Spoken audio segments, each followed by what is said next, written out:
Worked on this. So right now there's an image frozen in it. Is the sound on? Yeah. So let's go ahead and start the meeting anyway, I think.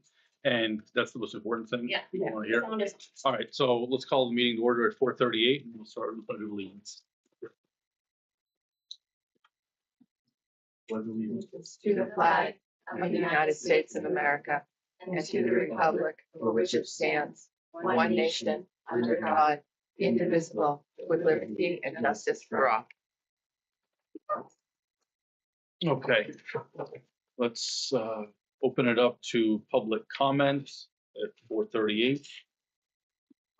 Obviously, there are members of the public here, so if anybody comes in, well, we'll take that as it comes. Next up, let's move to the presentations. We've got a couple of them to talk about. First, let's go to the Camp Kent experience. All right.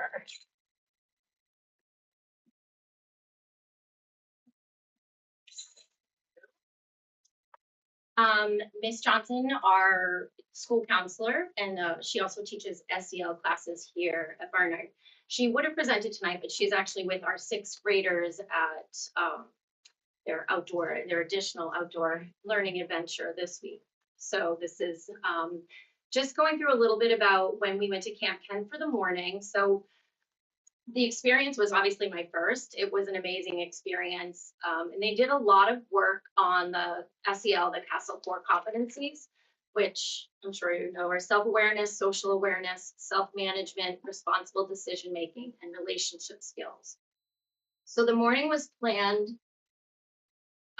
intentionally to really look at two of our school improvement plan goals, which one being to create more outdoor learning opportunities, incorporating the natural environment to support the curriculum, and the other one building student resilience by providing opportunities for productive struggle. So the way that we did that, that's just Camp Kent. It's such a neat place. If you have never been, I had never had it. It's a really cool place to go. They were tasked with creating a community. And so in order to create their community, they needed certain things. We created groups of 12 with each of our 8th graders being a leader of the group. And then all of the grade levels, mixing 5 to 6 students within that group from K to 8. So every group had a range of students from grade levels, which was really nice. And it really helped the little ones have leaders and role models to look up to. It had the older ones being able to really engage in conversational skills and give and take with the younger ones. And then there was a lot of communication within the communities and the camps that they were building for bartering, trading, and just really trying to manage how they got along. So each community, they had to think about what would your community need, how will you create it, what materials will you use, and how will you make it beautiful? So that was their task. And then they had to include these 5 things. So they needed to make a flag or some sort of structure that gave their community a name. They had to build some sort of shelter or structure in it. They had to have people. So we did bring in some outside of nature materials that we returned back to home with us, which were pipe cleaners. And they made people, animals, all kinds of things with the pipe cleaners. they had to incorporate nature art. So our art teacher joined us on this particular day and helped the students come up with some sort of artwork for their community. And then at the end, they did a skit. So it was about a 2 to 3 minute skit that was recorded, just talking a little bit about their community. They also had a chance to do a gallery walk where they got to go around and see everybody's communities, which was really nice. Just pictures. The communities were all so very different. It was really neat to see. Each community had different structures, different places that the people in their community could go. They had signs. There were things like, there was some that did have a McDonald's and a Starbucks. There were some, I did. There were some that had some zip lines. There were lots of really, really cool structures. A couple of the communities made little campfires and put their people out in the campfires. There were walkways, as you can see to the right. Just some really, really neat things in their community. This, I think, was the zip line. They were creating an amusement park and made a zip line in this left picture. And so one of the things we did, I have a million more pictures, sorry, I didn't have them in, but one of the things we did when we got back was talking to Miss Johnson went through our SEL classes and talked to all the students about connections to our habits of learning. So she looked with the elementary school with the cares, and each of the students really thought about in what ways did they use some of those habits of learning. And then the middle school, the same. They have the self-direction, communication, collaboration, and innovation. And so the kids talked about what was their challenge and what was a superpower for them. And then looking at their posters and sticky notes, you can't see it here, but kids just had some really great insights into what it was like to work with each other and have to support younger children who were building things when they had an idea in mind and they wanted to build something maybe a little different. And so a lot of the kids, their challenges, some of the superpowers were also challenges for them. There was a lot of kids that realized that they needed things, so they had to go and barter. And some camps were really great at bartering and trading, and some were not. So they really had to figure out how to get the materials they needed to make the community they wanted. So this was just a little bit of a reflection afterwards, and it ties into our, get outside days, the habits of learning, and then the Let Grow project and philosophy of sort of letting the kids go. Not giving them much of a structure aside from, the bare bones of what they need to do, and putting them in these cross grade level groups to really support each other and work together. That's that. Again, I have 1,000 pictures. They're probably all up on Facebook. They're posted a lot. And so it was just a really awesome day. The kids had a ton of fun. They talked about it a lot when they came back. And it was just really neat to see them outside and kind of engaging with the teachers were all there, but we were like standing in the background. We weren't doing much of anything other than just watching. It was a really, really beautiful day. Great. Thank you. I got great feedback from my 7th grader. He said it was way better than last year. Really? Yes. So we did not, I guess last year they climbed a hill or some. Yeah. peak. Yeah. So we didn't do that this year, but the day went by really fast, and honestly, they could have kept going. They were still building and still constructing, and we had to kind of halt them. And it was really neat when they did the gallery walk, just because they didn't realize necessarily what every other community had, and they were like, "That was an awesome idea." Or it was great to see their team building and the work they did together. Thank you. you. All right, let's move on to the next one, which is the Spanish program. Again. All right. So I have just some handouts. Some of these were given out on our open house night. There's 2 pages. So just to have these, this is what Matt, and Mary, there's the top 2 open emails. I'm sorry, Matt, for reaching forward. So I threw together a little video just to look at some of what the Spanish practices look like, but it didn't. It's a little rough right now, so I'm hoping that it works for us. So, let's see. Okay, thanks.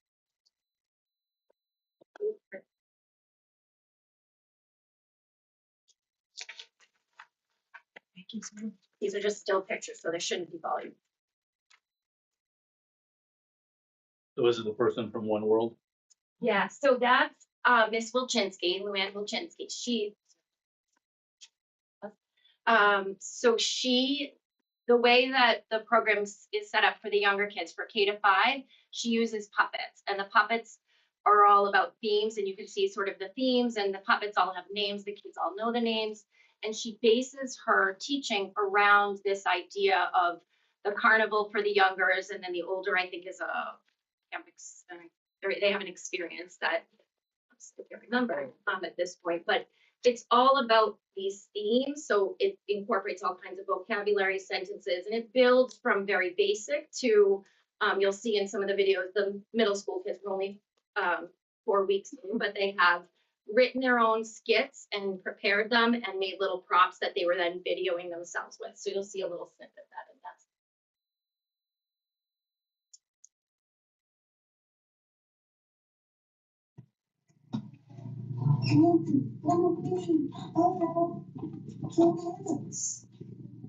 Todo curioso en música. Hola, ¿cómo estás? Sí, bien. Bien, muy bien. Hola, ¿quién eres?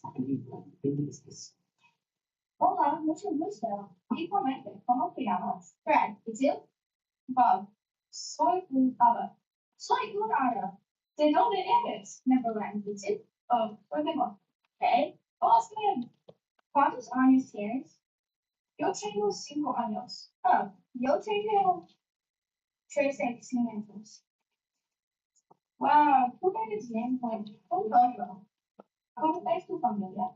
Tengo This was their first go at practicing the skit. So they wrote it, and this was I caught them off guard. So this was their first time actually practicing it. padre. Ela es simpática y graciosa. ¿Sí? Tengo el padre. Él es simpática y mucho mejor. Pero, ¿qué te gusta? Ah, me encanta. So the rides, me encanta. ¿Y tú qué te gusta? El helicóptero. Ah, pues, ¿qué te gusta? So it just to preface, so what she does all the talking in Spanish, and then when the students respond, she rephrases what they say. Especially like they're talking about the amusement park and what ride they like the best. So they'll say what ride they like the best, and then she restates it with her puppet in Spanish. So now they're getting to learn the language of what does que te gusta mean. So now they don't need it. They understand when that's asked of them, que te gusta, they understand what that means, what do you like? So. Inspiration, okay. ¿Qué te gusta? Total, that means everything. Manos arriba, manos detrás. Peace signs, manos detrás. Hola, hola, hola, amigos. Hola, hola, hola, amigos. ¿Quién es? ¿Quién? But quién está means who is somewhere. ¿Quién está? And la casa embrujada. ¿Quién está? Yep. Sí, baby Leo. So Casa Embrujada is obviously haunted house. They're starting to even know when she says, so this is something they've been working on for 4 weeks. They know the locations in this carnival, and they're starting to get to know that. Montaña Rusa, they talk, I don't know if there's any clips in here, but they talk about the roller coaster, and she explained why it's called that. And so it's really Baby Leo está en la casa embrujada. I think it's going to be terrified. It's going to blah, blah, blah, all the time. Okay. Now it's blah, blah, blah, blah, blah, blah, la, la, la, la, la, la, montaña rusa. Okay. Love, Rada.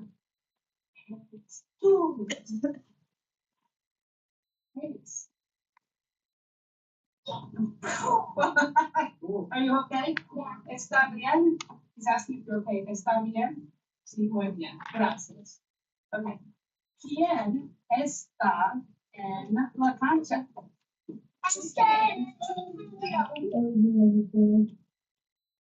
It's who's that? The number is 28.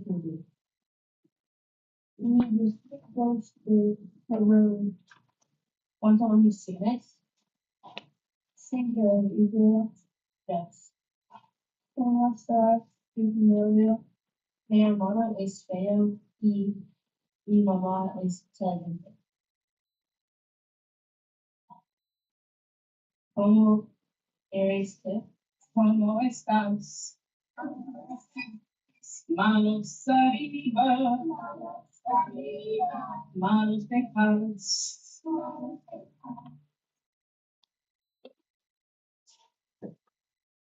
That's just a little bit from our Spanish classes here. We didn't get much of grade 4 or 5, unfortunately, but it's sort of the similar trajectory of the younger students.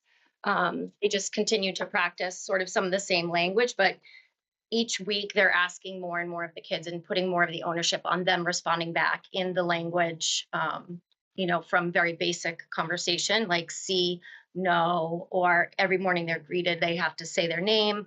They do circles where they have to say, hola, yo soy Señora Sawicki, and they say it to the next one, and they kind of go around the classroom, greet each other in Spanish. And you saw some of the older ones just practicing the skits that they wrote, and that was very unrefined because they were just writing them and practicing. And it sounds like, from this video, she speaks to them mostly in Spanish when they're in class.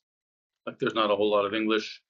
So she speaks mostly in Spanish, but repeats the things in Right. English. Right, So yes, okay. It's in Spanish and then it's repeated in English. Or when they say something back to her, Okay. like they liked the roller coaster in the back, she'll say, sí, la montaña rusa, Right. so that they continue hearing that language. Okay. Now, in the upper grades, there was a lot of emphasis from the previous teacher on like the written piece of it as well. And I saw that they were really writing their own scripts and things like that. I'm assuming that will continue in the curriculum. And then also my second part of that question is she going to be in communication with the two, the high Yes. schools? Because it's been so successful in the past. Yeah, It's worked so great. when she started here, she was sort of given the premise that most of our students in grade 8 tested out into Spanish 2.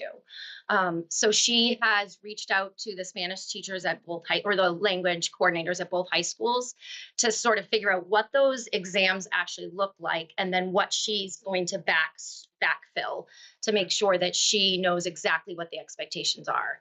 I know grades 6 through 8, there is more of an emphasis on the written piece. K through 5 is more listening, speaking, and things like that. But the 6 through 8, they really have an emphasis on that writing piece as well.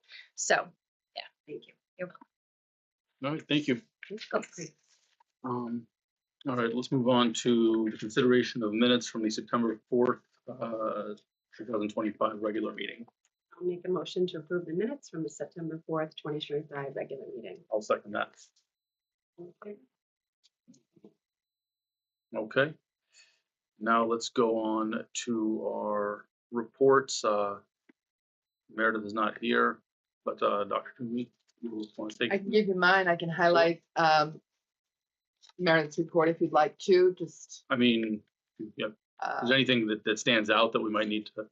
Yep. know I about? think the big piece here is that the superintendent student leadership team will hold its first meeting later this month. So that's very exciting. There's an application process that's going on through the 14th of October. And it's a great opportunity. This is something that has been going on with the superintendent for a couple of years, and really, really wonderful. So just want to call that out. She talks about budget development and just the fact that she's been getting around to schools and visiting classrooms, and a focus on family partnerships this year. So, and her report is listed in there. I'll jump into mine. Want to start by letting you know that we had a pilot across the SAU last spring with a partner called Goalbook. Goalbook is something that has been around for a long time, but they've sort of had a major redo of their product. And this is something that our special educators, our related service providers rely on in order to really create effective goals for the IEPs that are standards aligned. And it infuses data informed information for students so that when we're writing present levels of performance, we're really getting at the data that we want to show where the students are functioning at the time that they're being reviewed for their next IEP. And then we use that information to really kind of inform goals for the student that are meaningful, that are skills-based, that are directed on closing gaps of achievement of where the student is, taking the student's disability into consideration and where the student needs to know. One of the things that I've noticed over time here across the SAU is that sometimes there's a tendency to repeat our goals. They sometimes are lacking in rigor. So what Goalbook is doing for us is to help us with those present level statements, creating very measurable standards aligned goals, and ensure that the instruction that we're offering is research based and has a lot of strategies. It gives the teachers just a whole bunch of resources at their fingertips. I attended the training with the teachers from across the SAU. We had a teacher from Southampton attend with us that day, and the teachers were just so very impressed and very excited about using this tool. We formed a partnership with the region, Southeast region, and we were able to get a really good cost-effective pricing for using Goalbook. So we're very excited about it. I hope to share more with you as we go on with it throughout the year, but that's for our students with IEPs. The other piece I wanted to share with you, because October is Bullying Prevention Month, it's a good time to review all of the pieces we have in place as a school and as an SAU around school safety. Obviously, we want to focus on it. It's extremely important. Prevention is really also very important. Our schools do a great job of focusing on the collaboration piece, as we saw in the outdoor piece the kids had this year, teamwork, treating each other with respect and kindness. Those are all of the wonderful character building things that need to go on. And when needed, there's resources on our website that focus on discrimination and harassment and bullying when they happen. So there's a little bit about that. There's a piece about our Seacoast Care Team and what that work is about across the SAU, as well as SAU 90. It's a collaborative team that gets together and works on cases that might be significant. And then there's a couple more things about some other teams that I support. Another plug for our Cook Center for Human Connection work that we're doing with the parent guidance. And on our website is a quick tip digital hotline for anybody anonymously that wants to inform us about something that they might see or hear. See something, say something is always the name of the game. So any questions about school safety, just a phone call or email away. Happy to help out our principals and anybody across the SAU. Okay, thank you. Let's move on. Sorry, I was reading down. Let's move on to the principal's report. All right. So I started with just the Camp Kent experience, which we saw online. So that's sort of where that started from. I did put a piece in about the portrait of a learner up top, which everyone is aware of.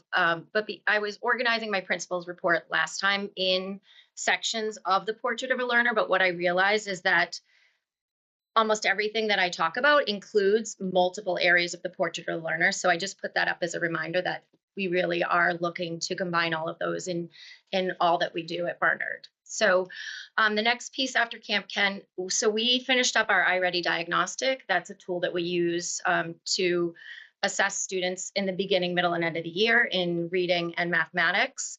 The teachers then, we've spent time in our PLC meetings, which we have weekly, looking at the data and really identifying students that, you know, showed some areas of, you know, challenge, and then certainly students that showed some areas of strength, and looking at what we can do for those students to support them. So specifically, most recently, one of our teachers who's a reading specialist and special education teacher, and along with the classroom teachers, identified kids that came out in sort of that struggling red area. So you can see the reading beginning of the year diagnostic on the report. Sorry if you have it out. You know, we had 12 students that are according to this one assessment, working two or more grade levels below, and then 5 students, 3 or more grade levels below.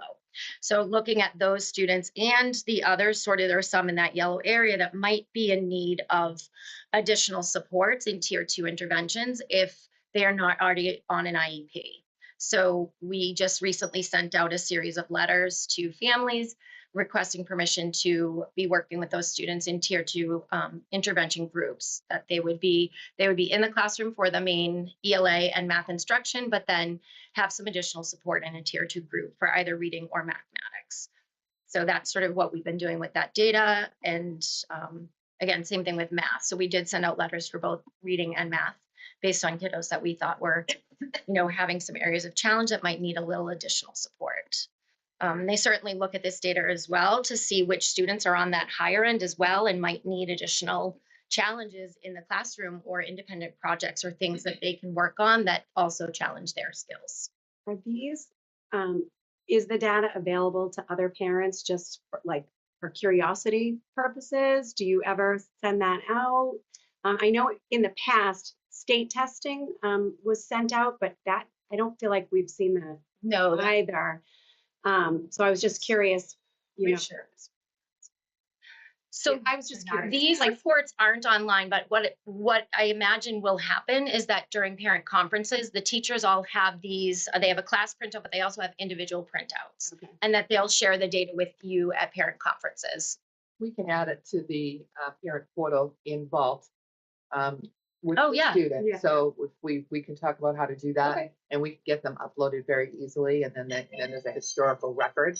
So parents can take a look over time and how their child is doing, and you don't lose the piece of paper and where did you put it. It just, anytime you go in the parent portal, you have access to that.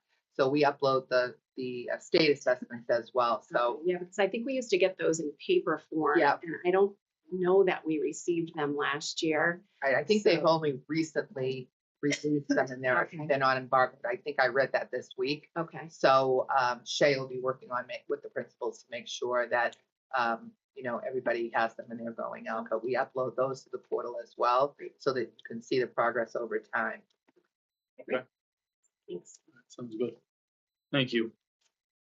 I feel like I interrupted. No, No, does that? sorry. The only, Yeah. no, the only other piece that I wanted to talk about was the Constitution and Citizenship Day. So we celebrated that day. We had an assembly that was 4 through 8, and then I did classroom sort of mini assemblies for K1 and 2-3.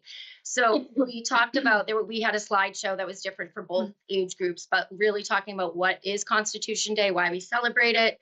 The teachers obviously did individual things in their classrooms as well, but as a school, we looked at what is the importance of having a constitution for our country, but also what does that mean for our school?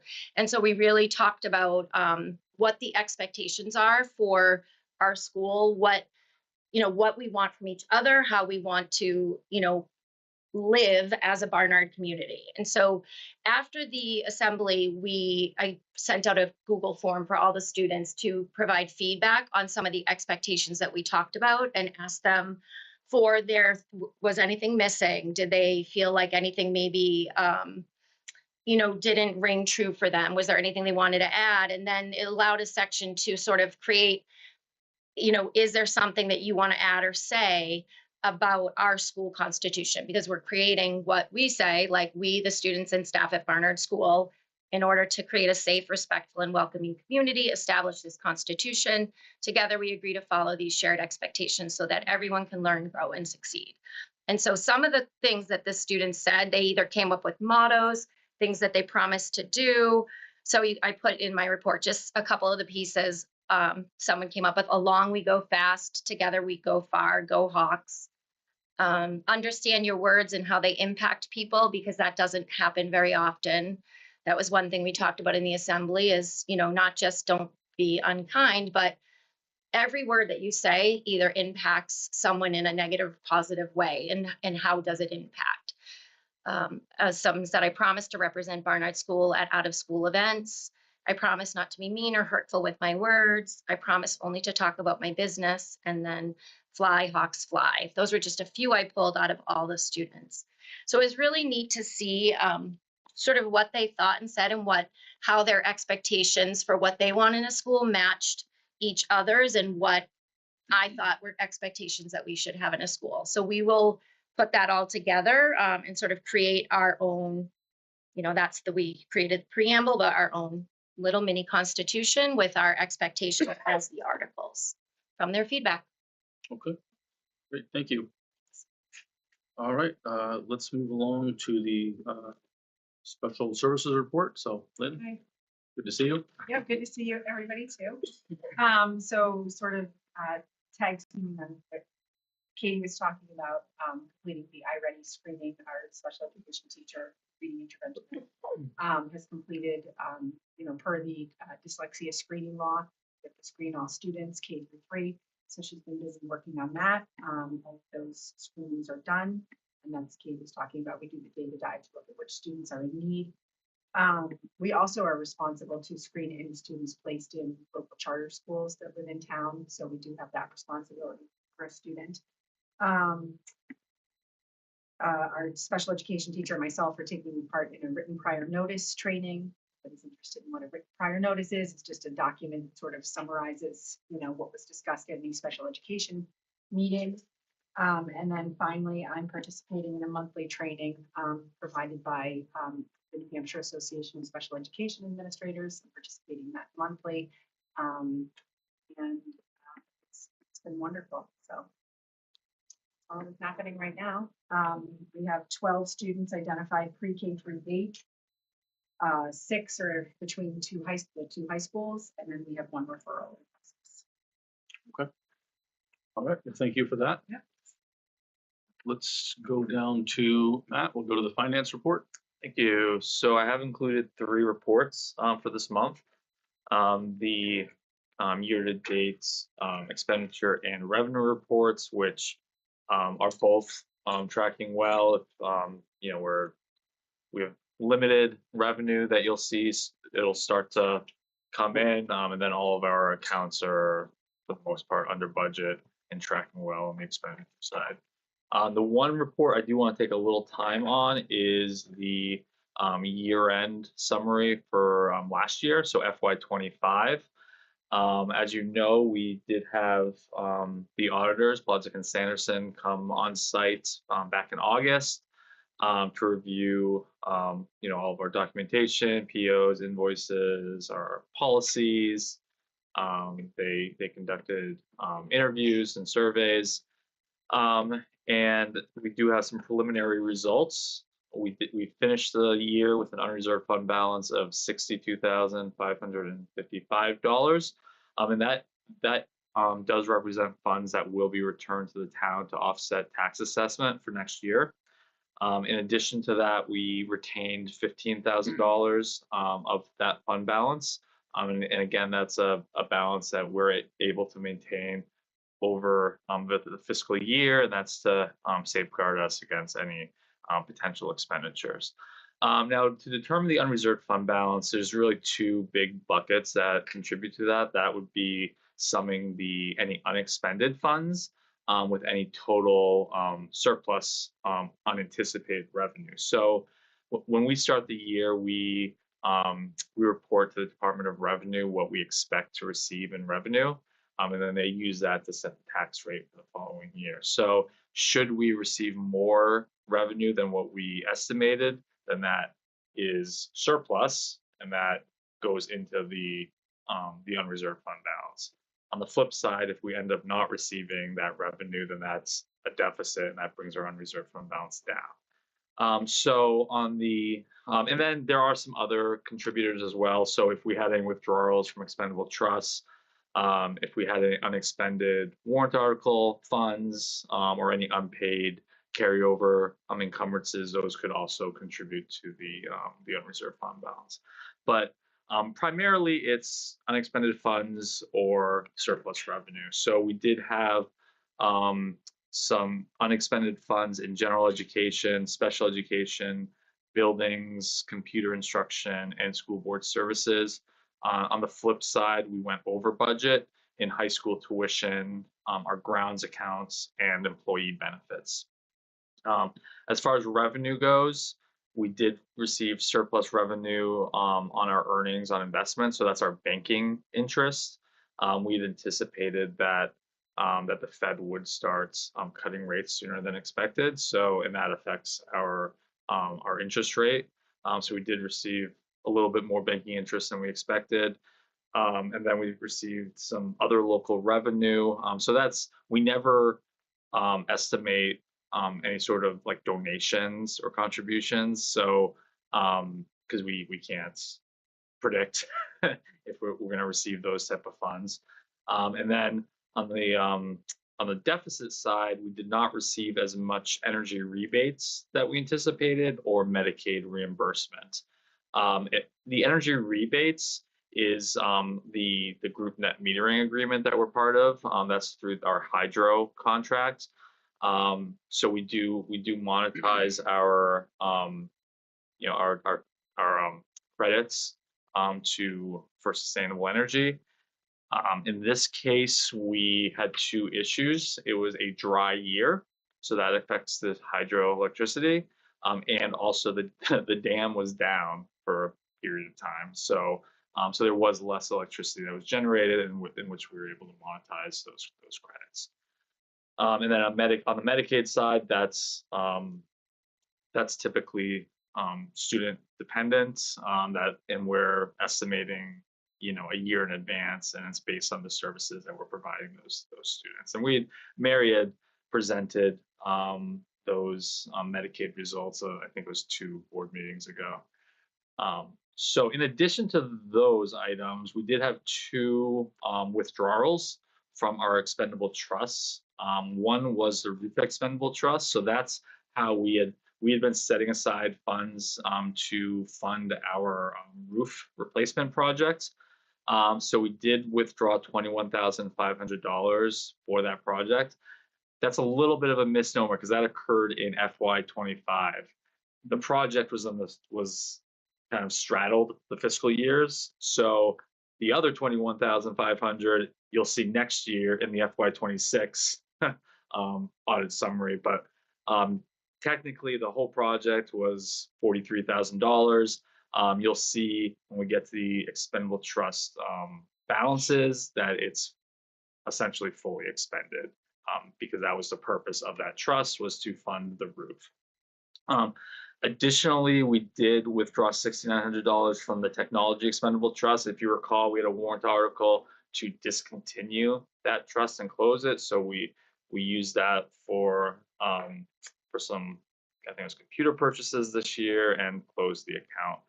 There was a couple $100 that did get contributed to the unreserved fund balance that went back to the town. So warrant articles, we did have 3 that were approved at the March 25 ballot. We contributed $25,000 to the building maintenance expendable trust. That was a raise and appropriation.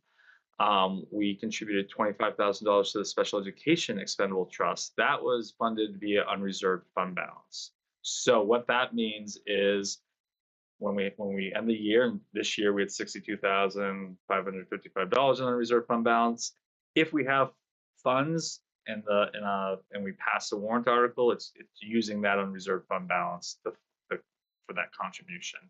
So that doesn't mean that $62,000 dropping by $25,000. The $25,000 was already taken off, so it would have been $87,555 had we not passed that warrant article.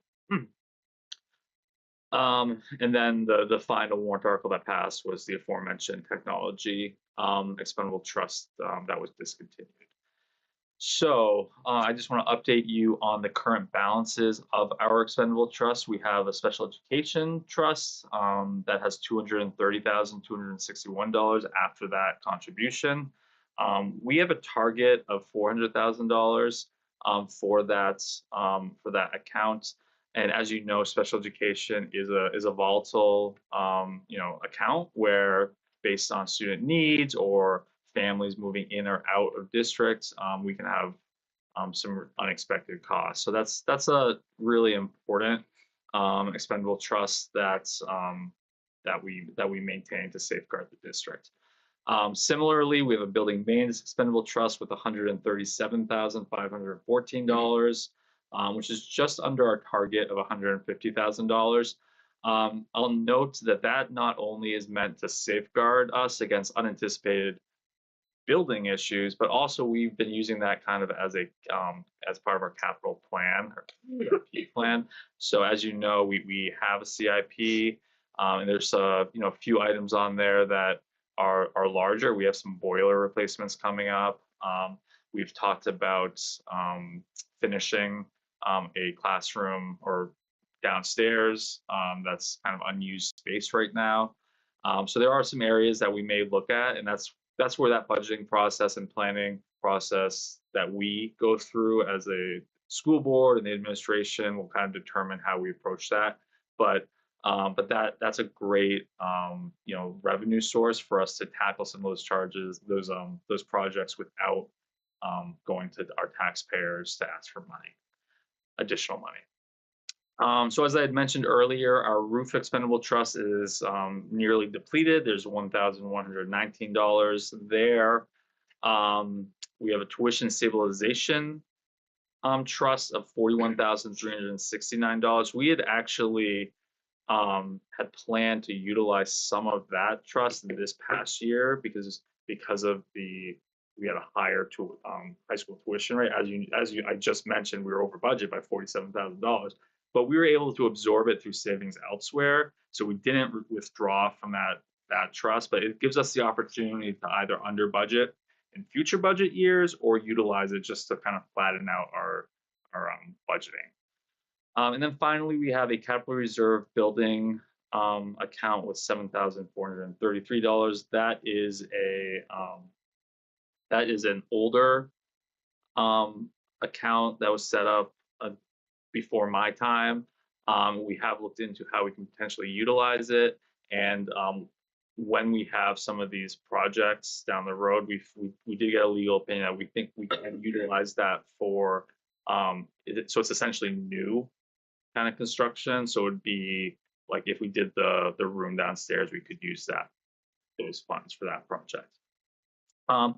So we did not have any money that was or any encumbrance carry forward from FY25 to FY26. So an encumbrance carry forward is when we have a contract in one fiscal year, but it doesn't actually happen until the next fiscal year. So say we have, the roof project, for example, would be a good example where it doesn't apply to our budget because that was a warrant article, but had that been out of our operating budget, and we signed the contract in June, and then the project occurred in July, then that's an encumbrance carry forward.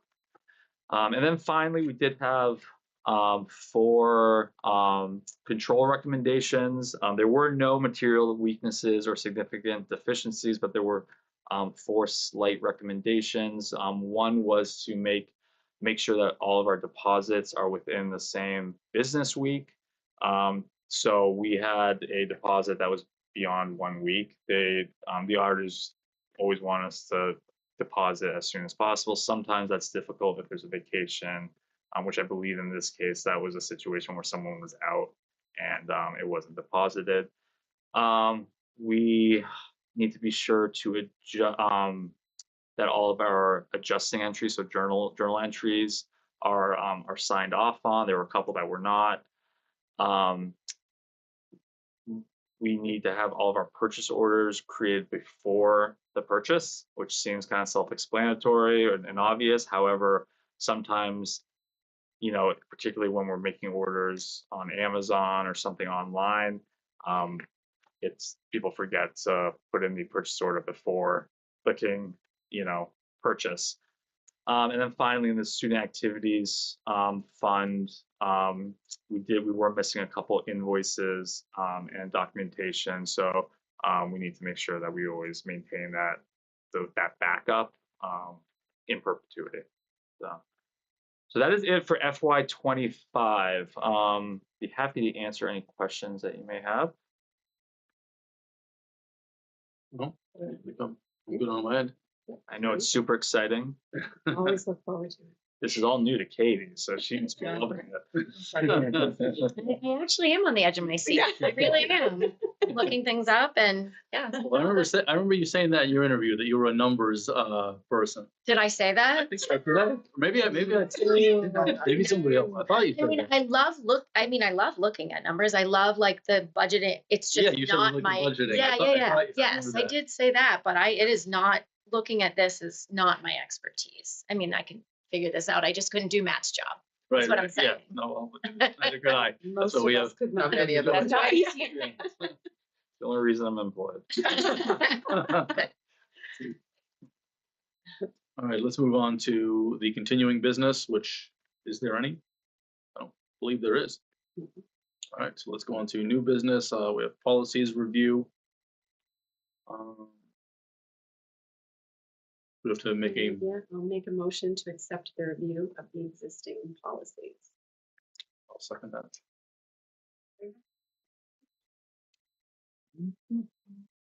All right, then we've got policies first read. So I don't know if anybody has any, Reach out to Meredith before the next meeting if you have any questions about any of those before it comes up for a second reading adoption. And just as a reminder, there is a description of each one. Yep. Board docs. I'm sure Meredith would be happy to Yes. answer. all right, let's move on to extracurricular stipends committee recommendations. Yes, so this may sound familiar because we had some extracurricular stipends committee recommendations at the last board meeting. Since that time, the union did approach us to reconvene on that committee because there was one item that was missed and we didn't address. So they wanted to take another look. As you know, the extracurricular stipends committee is required to meet on an annual basis to review all of our stipends, make sure they're equitable, make any adjustments or recommendations for adjustments as needed. So we did meet. Alex, myself, Katie met with AJ and Brandon Michaud, who's the treasurer for C and works at the high school. So we did meet and we are recommending one adjustment, and that would be to increase the students' council stipend to $1,330, and making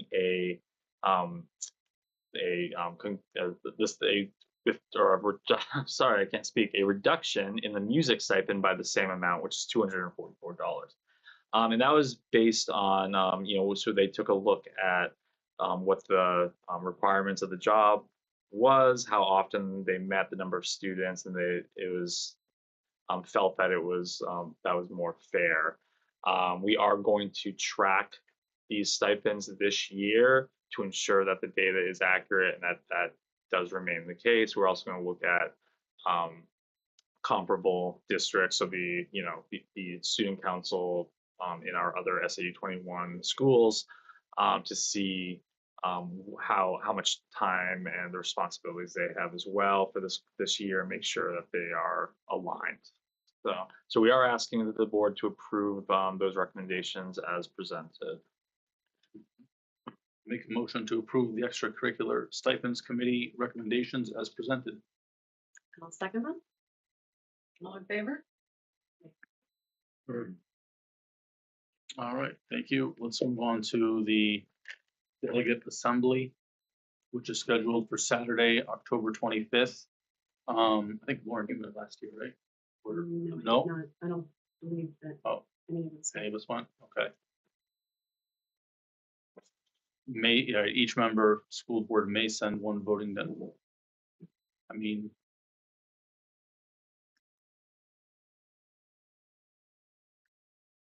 Yeah, something like that. We can discuss. We can discuss it, yeah. Let me see, when is it? It's on the 25th. Because I haven't been to one last year, I didn't go either, so. I think the next agenda planning meeting is before then, so I can ask Meredith, like, what do we get out of, going to this? Does it make sense? The people who have gone always talk very highly of the experience. and Yeah, Being there, they get a lot out of it. okay, That's what we've heard from the other school boards. yeah. And essentially, NHSBA has resolutions for legislation that's being brought at the state level. Right. So it's really just to ensure that that your voice is heard. Yeah.